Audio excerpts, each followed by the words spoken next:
You are here in the Math Power, actually Math Power, there's an exclamation point, university panel. Here, talk with, listen to some people doing some really interesting stuff, really interesting research, asking some pretty interesting questions.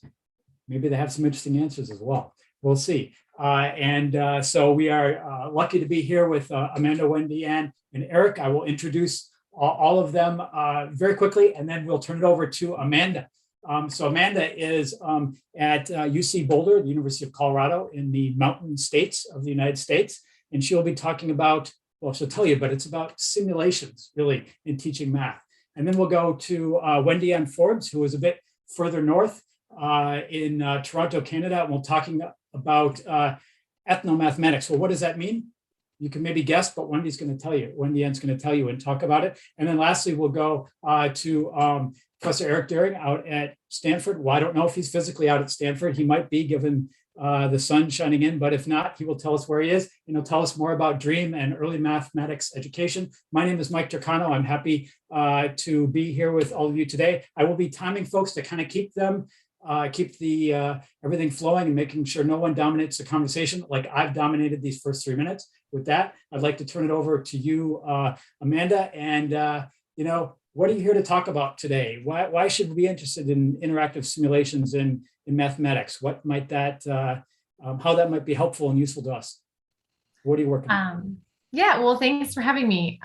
So I would say that, interactive simulations aren't the way to go when it comes to teaching math, but I think they're a great tool that can be used in a classroom alongside physical manipulatives or other online tools. And what simulations can often do is allow students to do something that can't be done in real life, such as instantly changing the size of fraction pieces or see things that you can't see, like particles in an atom. And we also know from our research that students have a lot of fun using simulations. They gain a lot of conceptual understanding, and the sim can be used as a mental model later when they're building on their understanding. So yeah, I think that they're just a great tool, especially at the beginning of a unit when you're first introducing a concept, because students can just play and explore and almost think like mathematicians and kind of develop their own questions about the topic. Awesome. And then so I'm imagining a simulation in my head, and as exciting as that might be, do you have any of them? I imagine you have tons of cool ones to share. I don't know if it's appropriate time for you to maybe take over the screen. And, yeah, I'd love to show one. So here's an example of a simulation. And I also realized I didn't quite introduce myself, but what I do at the University of Colorado-Boulder is I work at the PhET project, and I get to work on the design of simulations. I interview or do user testing with students using them, and I also support researchers when they do classroom research. So this is, example of a simulation about fractions. And like I said, it's well, not like I said, sorry, but they are interactive. So they don't usually start up doing something. You have to interact in order to get feedback. And so I can drag up this circle here and see that this representation over here changed. I can also directly interact with the fraction and see this representation change. And so doing something like this, like changing the denominator of this fraction, is what we call maybe like a rapid inquiry cycle, where you can do something really quickly, get lots of quick feedback, and you can test your own hypothesis. And like I said, do things that you can't do in the real world. Awesome. And what we're looking at, Amanda, and the kind of stuff you're looking at, are these sort of simulations sort of designed or typically meant to be used by a learner herself, by a teacher as part of a presentation? What do you see sort of that, the presentation modality? Where do you see the context for these being used? Yeah, there are really so many ways to get started with using a simulation. I think for a lot of teachers, it's easy to think about getting started with just demonstrating something with the simulation, just presenting it to the classroom and saying, oh, look, here's what 1/5 looks like. Here's what 1/5 looks like as a bar. Here's what it looks like as volume. Here's what it looks like as a piece of cake. And so they might use it just to provide a visual for the students. A teacher could also present it and ask open-ended questions or ask kind of predictive questions questions like, what do you think is going to happen when I change this number 5 to a 6? And have everyone kind of make a prediction about what they think will happen, or what will happen when I change this 1 to a 2. And then students can make a prediction, and then you can test it immediately. You can also use them directly with students, and that's a wonderful opportunity because they're designed to be really exploratory.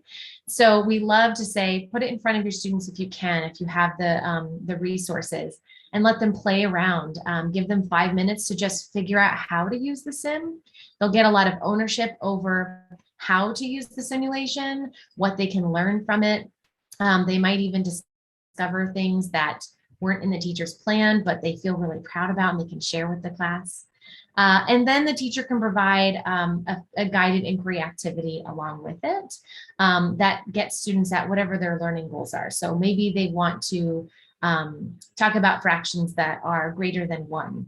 And so they might ask pointed questions in the activity about building a fraction that's bigger than 1. What are they noticing about the fraction over here? And then coming back together at the end of the class is great. Leading a discussion with the students where they can use the sim to explain their thinking and just share all of their ideas and discoveries that they made in the lesson. It gets all the students in the same place at the end, but then all the students they get to have a really rich discussion because they all had different experiences. And that's awesome, Amanda. How comfortable do you find teachers are in using this sort of thing? I remember when I was in the classroom and someone would come to me with a new tool or a new, piece of sort of a learning object, and I'd say, "Oh, that's awesome. How am I going to fit this in? What day do I teach this on? Like, do I need to have computer for this? Like, how much background or what do you typically see sort of the environment is for teachers? Do they jump on this now? Are there certain sort of cohorts of teachers, people who don't like to use technology, people who use anything? How difficult is it to take these sorts of things, simulations, and you're just showing this one, literally there are thousands of them on the internet, and to figure out where they go and what you're supposed to teach in a given day or week? Yeah. Wow. So there's a lot of questions there, but I think that a lot of teachers who are less comfortable with having their students going off and having their own devices and playing with the simulation and potentially doing all kinds of different things. A lot of them will start with, like I said, just presenting it in front of the students and using it as a visual tool and maybe asking some of those questions. But I think to support teachers, we do on the website have a lot of resources. So for this particular simulation, fractions intro, we have a lot of resources to support teachers. So here's a list of sample learning goals. All of the sims have a document that goes with them to support teachers so they know kind of what the sim can do, some sample questions they can ask students when they're using it. And we have a huge collection of activities, lessons that teachers have written and uploaded to just share with the community. So some come from PhET.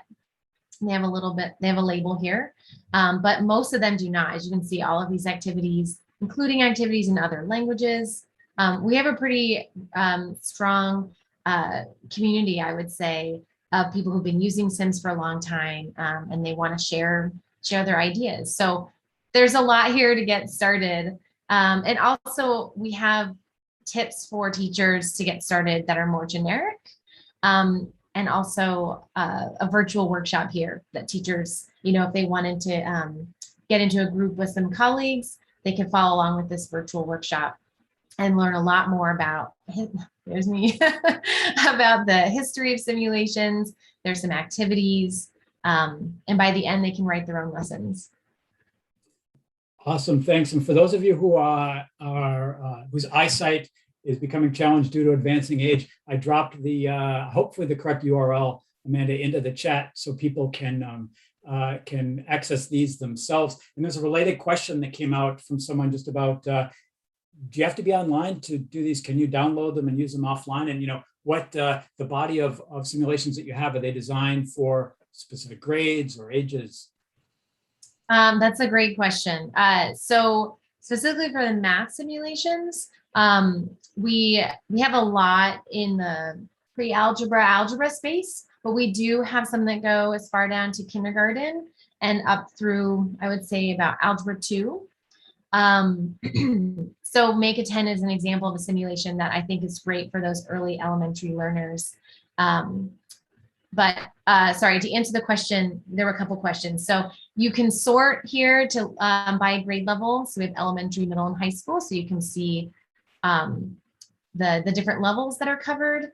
And then as far as offline use goes, the simulations can be downloaded. So you can download it to run offline. There are also apps. There's really a lot of options. And we have a page here I can share about how to get to the Sims offline, depending on what device you have.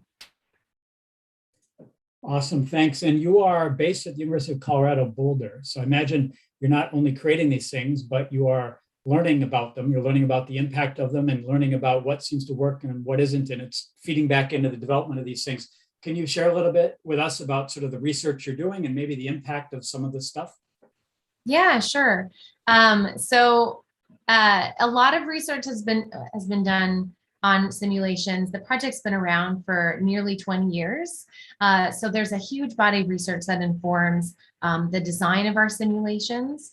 And then every time we design a new one and do research, it kind of goes back into that research base. So when it comes to a classroom study, we did one just a couple of years ago in a math classroom. And it was really interesting because we noticed that the teachers were using more like higher level thinking questions. And what was really interesting that came out of that study is that some of that student-centered facilitation and higher level thinking question spilled over into their non-sim based lessons. So even just using the simulation and having the students get to feel like mathematicians and ask them those kinds of open-ended questions just improve some of their practices overall in all of their classes.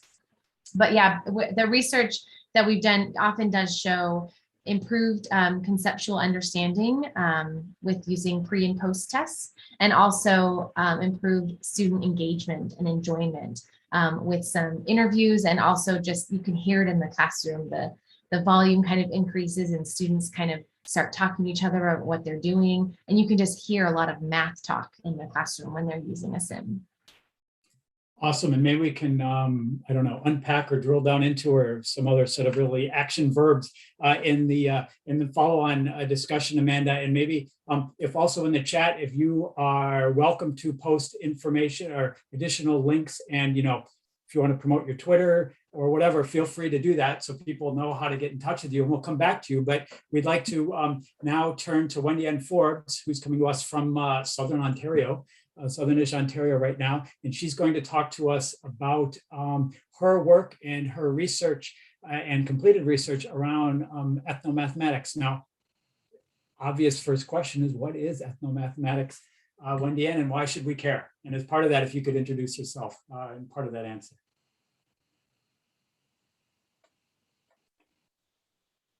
Yeah, just trying to unmute myself there. Okay. So, as you said earlier, I am Wendy and Forbes, a PhD student at Brock University, and I am focusing on cognition and learning. I have been involved in teaching and learning for over 15 years. I've taught in Jamaica, in Cayman Islands, and here in Canada. Currently, I teach part-time, and I'm also a research assistant as well. I love research because I'm interested in incorporating good educational practices in the classroom that allow students to have positive emotional experience. For my master's research, I looked at ethnomathematics principles in the classroom, and that's what I will be talking about today. As a PhD student, I am focused on understanding student experience in a programming environment, in a coding environment. So that's basically what I'm focusing on for my PhD. But I'm just going to talk about my master's research on ethnomathematics. And what is ethnomathematics, as you asked earlier? Let me just give you a summary. So the thing is, ethnomathematics, generally speaking, is the relationship between mathematics and culture. And culture here transcends boundaries, not just culture refers to art, language, medicine, music, history, religion, right? So etnomathematics bring these cultures into the classroom so students can have a better appreciation for mathematics. It's about, my research focus on using ethnomathematics principle to develop rich mathematics tasks. And tasks are very important in the classroom. You build your lessons around tasks. And by task, I mean anything that teachers use to initiate student activities, maybe homework, whatever, right? And the tasks are conduits that mediate between teaching and learning. So they're very important to help in student engagement, as well as help students to see the real meaning of mathematics. So for my master's research, I use ethnomathematics principle to develop rich mathematics tasks.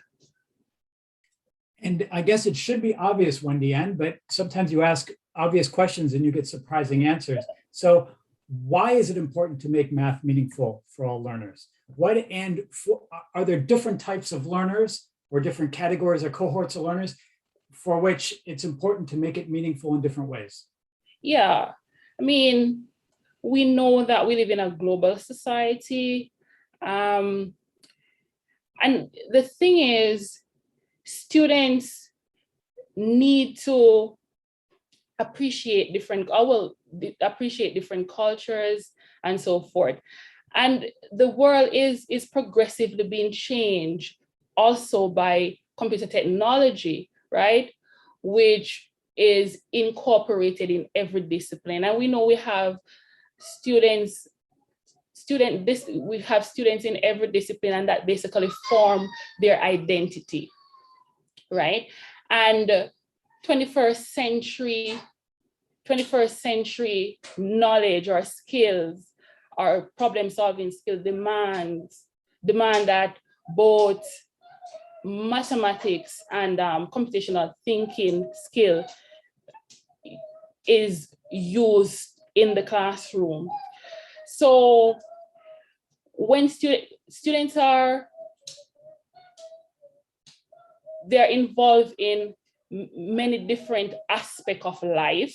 And as a result of that, we invite these perspectives into teaching and learning to help them understand math better. Awesome, Wendy. And could you give us an example of like what that might actually look like in practice? What might a teacher do, or maybe what should a teacher not do to make these sorts of connections with some of her students, or even just with one student? Okay, so it's about opening up a task, and Amanda presented, just an idea on fraction and so forth. So how do students use fractions in their everyday life? And we invite them to pose their own questions, right? In an attempt for maths to be more relevant for them, right? Where do you use fraction, using Amanda's example there, since we're on the topic of fraction? What question can you pose? Because what research has revealed, students fail in math because the questions that they're doing is not the questions that they're posing. Ethnomathematics provide a platform for students to pose their own question and make their own model and simulation, as Amanda mentioned earlier, right? And that's the power of ethnomathematics. That's the power of culture. And as I said earlier, it's not just a narrow view of culture, right? We're talking about technology in the classroom because that's a part of our culture. Whatever is a part of our culture, we invite students to pose their own questions. And again, using Amanda's example, you know, using a simulation, you could open up a scenario to students, right? And allow them to make meaning of what they see, right? And of course, it will be somewhat guided by the teacher, right? But it's a student-centered environment. They are in control. And as a result of that, math is more meaningful, math is more relevant. Yeah. Thank you. And how comfortable in your research do you find that teachers are in doing that? I mean, I've been with people who I ask them, they say, oh, they speak another language, and how many languages do they speak? And they list up, you know, English, Russian, French, Serbian, and Croatian. I guess that's maybe a political comment. And mathematics I speak. And and people say math is universal language. And what you're saying is, even though this universal language, students and teachers need to speak that language from where they are. I'm guessing, how comfortable are teachers in facilitating that sort of inquiry, and how much help do they need? Well, research has revealed that teachers are not very comfortable, you know, using different methods. The challenge is that mathematics is predominantly taught as a performance subject, as Joe Bowler said. And as a result of that, it is perennially challenging to change this idea of what math is. Because at the core is, what is math? People, you know, a lot of students, based on how it is taught, see math as I said earlier, a performance subject, getting right answers, you know, and we are kind of stuck, or teachers are kind of stuck in the mold of that type of teaching. You know what I mean? So incorporating ethnomathematics, incorporating cultural understanding in the classroom is a way for teachers to introduce to students the true meaning of math. And while ethnomathematics, from my research, can really help in the math classroom, you know, it requires deeper thinking in planning, you know, and sometimes, you know, teachers just want to stay where they are. And I'm saying it from a seat of strength, because I, as a math teacher, I have to push myself to go beyond what I know, right? So it's not very comfortable. It's not always very comfortable. But at the end of the day, is how you want your classroom to be. What do you want to convey to your students?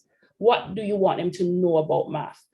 Do you want them to see math as a meaningful subject or a dead subject, you know, not relevant, right? So I guess that's the big question. Awesome. And that is, I think so. The first 10 minutes for this section is up. And, you know, I think that's a great lead into our next session. You are saying that mathematics for many people is about answers. And for you, mathematics, and this is really about questions and finding, provoking, enabling various sorts of questions. That's about the learning and the teaching of mathematics. And I think in that regard, I'd like to now ask some questions to our third speaker, Professor Eric Deering. Is involved with the DREAM project at Stanford, Early Mathematics Education. Eric, Professor Deering, please introduce yourself and share a little bit with us about what you're working on. Maybe some of the answers you've found, but also some of the questions that really excite you. Yeah, thank you. Thank you, Michael. And to my co-presenters here, Wendy and Amanda, that was super interesting. And a lot of alignment between the work we're doing and the work that you're doing. And And I have a picture of Colorado here. That's the Front Range. Boulder's probably right about in there somewhere, Amanda. My family's from Colorado. And I was trying to think of an Ontario connection, Wendy. I don't have one, but I did want to also say though that I am actually in Boston. I'm a professor at Boston College, but I am here representing the DREAM Network, which has its headquarters at Stanford University. So we have a sunny day here in Boston, but they do often have sunny days in Stanford and in Palo Alto as well. But um, so just to tell you a little bit about the DREAM Network, DREAM standing for Development and Research in Early Math Education. And I think I'll share my screen and hopefully someone can throw in the chat some of the links, because I'm just going to be putting up for you some of our websites while I talk about what we're up to.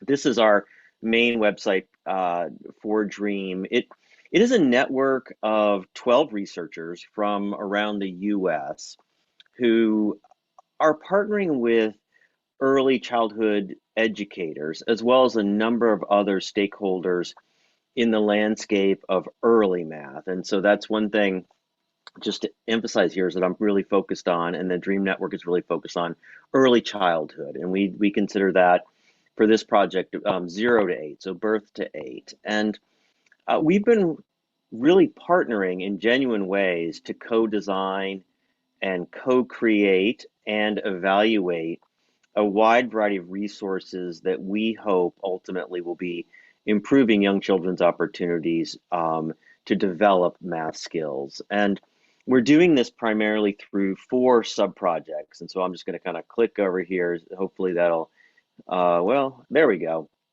And I'll probably spend more time talking about a couple of these, but just to give you an overview, one of the projects is focused on developing and disseminating research-based resources for teacher educators. So for the education professionals who are training one day to be preschool and early education teachers. And we have a wide variety of resources that you can go to under the resource page for teacher educators, from a la carte activities that teacher educators can use in any given mathematical domain, to full lessons plans and a lot of professional development resources. We also have a project focused on family math, and so this is really tailored to a really diverse set of professionals and practitioners who have touch points with the families of young children, and knowing that the home environment where children are spending much of their time, a lot of their initial mathematics explorations in the home, we are designing and together with these professionals, and these are professionals from a wide variety of fields, resources for their fields to support families. And soon to be launched, whoops, I didn't mean to actually take us there, but soon to be launched, we've also got another webpage that will be providing resources for teachers themselves, preschool teachers. And we call that project Math Plus, because these are activities and resources designed to help teachers both be supporting children's mathematical skills and their executive functioning in really targeted ways. And then finally, we also have a project that is primarily a research-based project focused on within US school systems, creating coherence between early education through high school in terms of the ways that the pedagogy and instructional practices in the US in schooling around mathematics. And so yeah, so that's a general overview, and we've got a wide variety of projects around the country, and I just can't I can't underscore enough how it's really been done in a kind of a collaborative way with professionals out in the field. And I would hit on that back to Wendy's point, that one of the big things that we've been concerned with, for example, within family math, is, are we doing this in ways that are going to be culturally meaningful? And so we bring the expertise in terms of early math learning, in terms of family engagement strategies, But we can't be the experts in the ways that Wendy was mentioning when the families themselves are the experts, or the teachers themselves, the communities themselves are really bringing those funds of knowledge that inform what's going to be the most meaningful way for us to be supporting mathematics in your community. And so I just really appreciated Wendy's points along those lines. It's a big kind of guiding principle of DREAM. And Eric, if I may jump in, and that when you said that about where you link up with, professionals working in the field, and you mentioned some of them, who do you see the most in early mathematics education? Who do you see that the people that are most effective to link with, whether it's in families, to reach families, in childcare centers, I don't know, in media? Where does the network put energy behind its outreach, and where do you see that there are really important levers for making a difference in promoting interest in whatever mathematics education means to people, and in preparing students for the mathematics education that they'll get more formally in school? Yeah, Michael. So that's the million-dollar question, and I'm not going to be able to say we've solved it, that we have the answer completely in terms of how do we most effectively get the message and the resources and the supports out to those who can use them. And that it's a challenge because the early childhood landscape is not necessarily as coherent, at least in the US, as is, for example, K-12 education, where if you were, for example, hoping to impact, fourth grade classrooms in terms of math instruction, there is a fairly well established, if not easy, but still fairly well established pathway towards dissemination. And that's really not the case in the early childhood landscape. And so we are really, we have established some kind of priority partnerships in some fields that we see as being particularly powerful. And those include libraries, so with librarians, healthcare, so healthcare community clinics primarily, including pediatricians, nurse practitioners, and often they have nutrition specialists and others. With preschool teachers is another audience, as well as a number of community-based organizations that are really deeply engaged and kind of train the trainer and have nice network connections. And then some national organizations here in the US that are have wide reach in the early childhood field. But there's a real black box here in terms of how we, in some sense, we think about, at least in the US, that early math is about 20 years behind early literacy in terms of the awareness. And so that's a real big first step for us, is just awareness. And we're still trying to solve that problem and doing a lot of work, kind of answering that phone, every single call, every single email, and following those paths, and hoping that together that those of us who are interested are going to have an impact. Awesome, super interesting. And that is, when you say sort of early math, early numeracy promotion is about 20 years behind, at least in the States, where sort of related literacy activities have started. That's super interesting. And I know that, for example, with outreach to pediatricians on well child visits, where they try to get a book in the hand of a mother.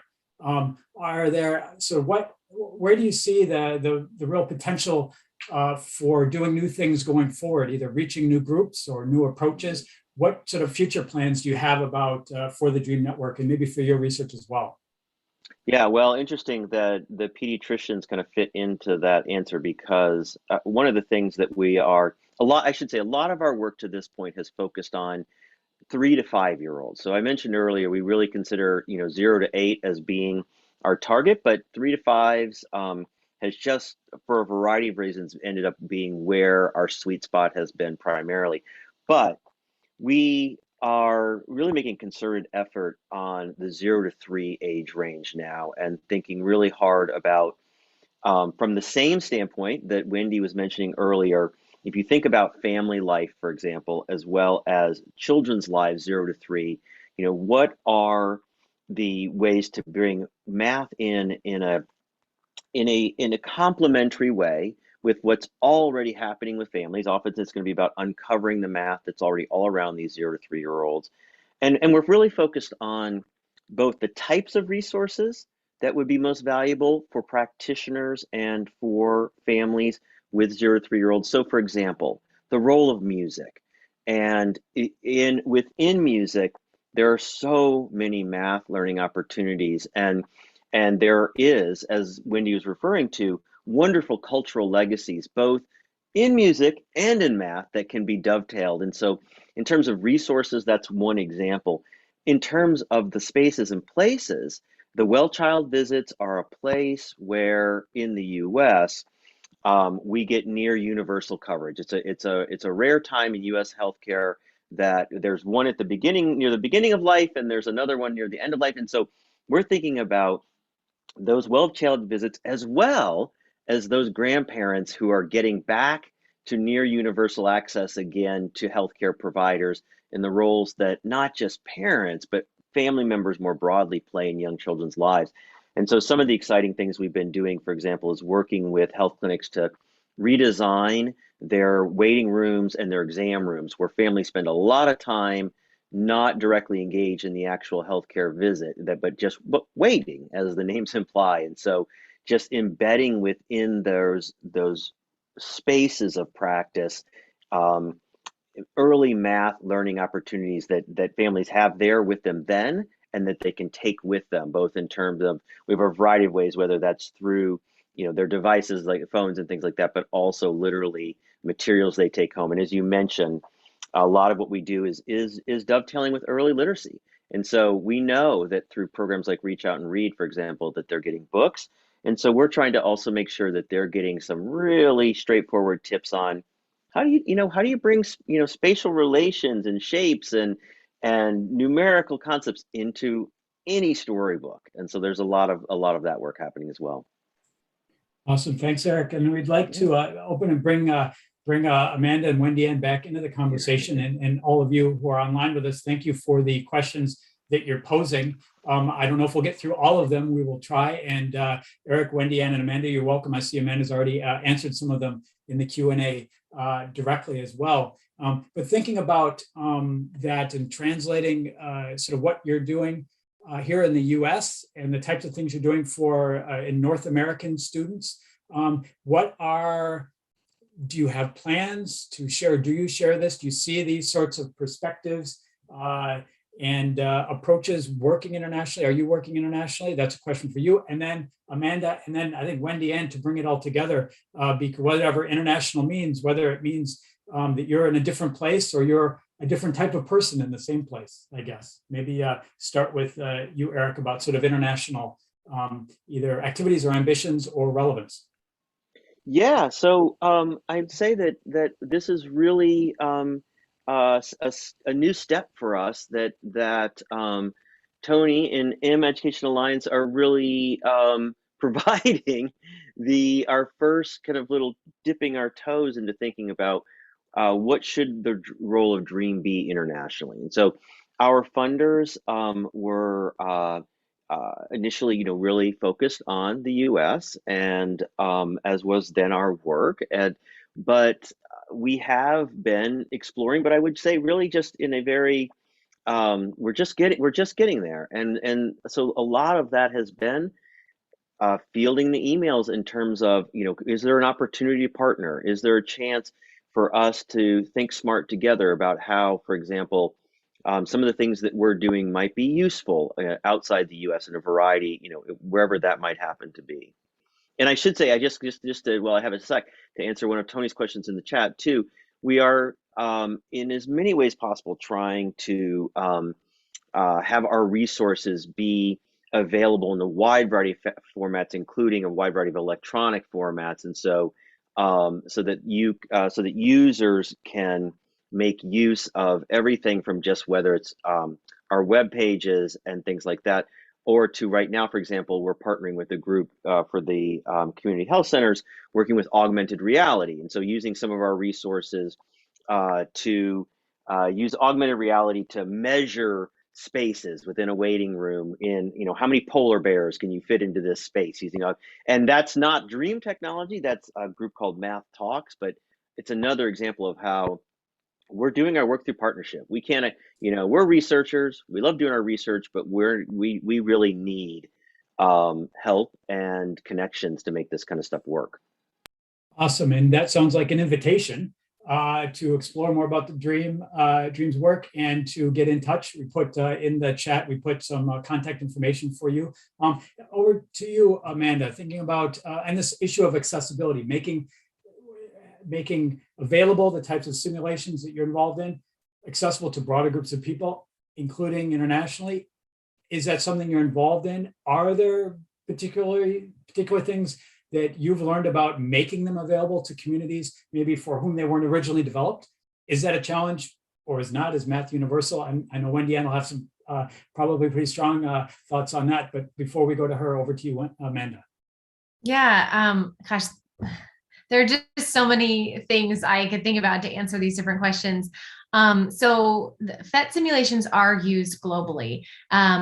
I think over 50%, I think it's 53% of simulation use is outside of the US.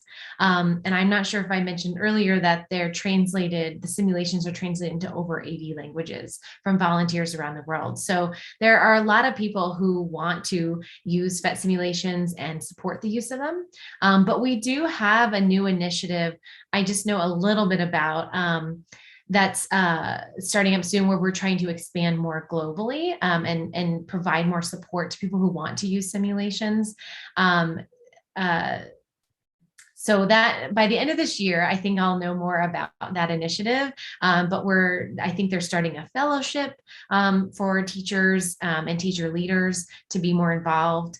We have a Latin America specialist, an Africa specialist, and they are going to be working directly with people like ministries of education and teachers. And actually the Latin America specialist, she's already, I think, responsible for a huge increase in use in Mexico and where else was it? Brazil, places where she's been doing workshops with teachers. So yes, getting more students using simulations is definitely a goal. And then also when you talk about the design of them, as long as we knew there were international users, we've tried to think about things that are universal concepts and things that are not. So as much as possible, we try not to make things too American centric, especially when it comes to different representations or even the context we're using. We try to talk to experts and work with teams who know what people around the world are doing when they're talking about math. So it's something we try to incorporate into the design, but it's challenging. We're a very small project, but these are all things we're thinking about.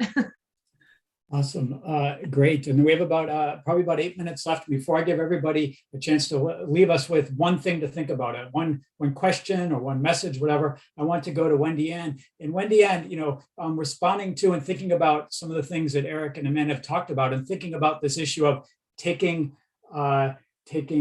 concepts, programs, content that have been developed in certain contexts in North America, for example, or in the States, and bringing them to Canada or somewhere else, or bringing in content and approaches from other places. What are some things we should be thinking about? What do people miss? I talk with ministries of education all the time, and they say, "Oh, that looks good. Let's just bring it here." And then when they try to bring it here, it doesn't quite work the way that they maybe had hoped, or it doesn't work for all students in the same way. And if you could unmute. Yeah, there are definitely many resources out there for teachers, for educators to use. And sometimes it is developed in a particular concept, and to actually use it in another context can be problematic. However, going back to ethnomathematics, right? It's the idea of interpreting your environment. Because, for example, I listened to Amanda's presentation, and here am I working on ethnomathematics, and I see how simulation and ethnomathematics can be partnered, because one question in the chat was, how can I, use ethnomathematics for me to give a real life example of how ethnomathematics can be used in the classroom, right? No, ethnomathematics is not divorced from other ideas, other strategies. For example, I was, looking at the 3-act math task by Dan Myers lately, and you can incorporate your own. Well, I find that I can incorporate my understanding of ethnomathematics into that frame for that 3-act math task, where students pose their own questions, based on a video or something that they're shown, right? And then bringing in even coding in mathematics, they can develop their own simulation, right? So, and work with, right? So it's bringing those rich ideas in mathematics that mathematicians use, like modeling and simulation. So you can't just take one thing that is presented and try to fit it into your context. You have to rework it to meet your expectation. I don't know if I've answered your question. No, absolutely. You've answered and maybe raised additional questions. And I'm getting reminders in my little chat that I better be good with my mathematical calculations to make sure that we have enough time to finish on time and before we move to the last session, I believe, of the day. And so, Amanda, I'd like to turn to you. If you could leave us with one message or one question or one provocation or one invitation, briefly in about a minute or so for this group. Maybe it's to one of the other presenters, maybe it's to the world writ large, maybe it's to someone that you've noticed is participating here who's been silent. What might that be? Well, the thread here that I'm seeing between the work that Wendy and Eric and myself are doing is that we want students to be learning really authentically in a way that is authentic for that student. So they're asking their own kinds of questions. They're looking at the world around them and thinking like mathematicians. And, with a simulation, we try to provide an environment where they might be inclined to ask those questions, but you don't need a simulation for that. Like we all have this, I think, a similar goal here of just making math feel more authentic. Awesome, thanks. I see Wendy is typing an answer to one of the questions, so maybe I'll go to Eric for his final comments, and then we can finish with Wendy. Eric, can you leave us with an invitation, a question, a provocation, a comment? Sure. I mean, I think I would leave us with just the importance of early math, and all the things that we've been talking about, whether it's fractions or algebraic reasoning, or we know that the building blocks are being formed quite early for with foundational mathematical reasoning skills, and we also know, though, that internationally and within nearly every country, I should just say every country on the planet, there are tremendous disparities in the skills that children are showing up to school with, and this is no less of a problem nor no greater than things that we see along these lines with regard to literacy. And I think that it's just I think it's beyond time that we figure out ways that we can work together to begin to change this. Yeah. Awesome, thank you, Eric, and thank you, Amanda. And Wendy, over to you to leave us with a final thought, question, invitation, provocation. Yeah. Bring us home. Yeah, so it's about meaning making. And the thing is, what is meaning making to you in your context, in your culture? And that's what we want to bring in the classroom. That's collectively, that's what we want to do. Eric, Amanda, and myself. What is meaning making in your culture, right? Because math is meant to be used, you know, to make meaning of the world, right? So that's basically what I would like to end with. Thanks. I think that's a strong way for all of us to end. Wendy, Ann, Amanda, and Eric all want to do that. And I think as part of the mEducation Alliance, I think that's part of the, I don't know if it's responsibility, I don't know if it's interest, I don't know if it's formal job, but of many of us here who are participating over these 3 days and today as well, I'd like to thank all of you. I'd like to thank the mEducation Alliance, the organizers, the facilitators behind the scenes, and everyone who has been with us in this session this afternoon. We hope you will stay in and dip in and out of sessions the rest of the time during the mEducation Alliance event. I believe we have one final event this afternoon, Tony. I think Tony Bloom is on here. And so with that, with 1 minute left, I would like to thank everyone. Enjoy the rest of your day. Maybe get up and, I don't know, do a little dance or something before you sit right back down, and take care of yourself, stay safe, and thank you so much for your participation and attendance. Thank you.